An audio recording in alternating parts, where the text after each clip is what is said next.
নিরামিষের দিনে রান্না করার জন্য একটু সময় দিলে রান্নাটা কিন্তু বেশ ভালো হয় খেতে।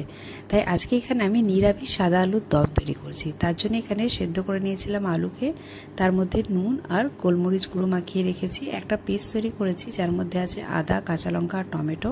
এবারে সাদা তেলের মধ্যে ম্যারিনেট করা আলুগুলোকে একটু নাড়াচাড়া করে ভেজে নিচ্ছি, একটু হালকা লালচে করে ভেজে নিচ্ছি। এবার এখানে আরও একটা পেস্ট তৈরি করব যার মধ্যে আছে কাজু, কিশমিশ, পোস্ত, টক দই আর দিয়েছি 2 টুকরো পনির। একটু জল দিয়ে একটা স্মুথ পেস্ট তৈরি করে নেব। এবার এখানে বাকি যে তেলটা আছে আলু ভাজার পর তার মধ্যেই আমি রান্নাটা করছি। তার মধ্যে দিয়েছি ছোটো চামচের হাফ চামচের মতন মৌরি আর গোটা গরম মশলা দিয়েছি। তারপর এখানে যে পেস্টটা করেছিলাম টমেটো আদার সেটা দিয়ে দিয়েছি, আর যে আরেকটা যে পেস্ট তৈরি করলাম কাজু কিশমিশ দিয়ে সেটাও দিয়ে দিয়েছি।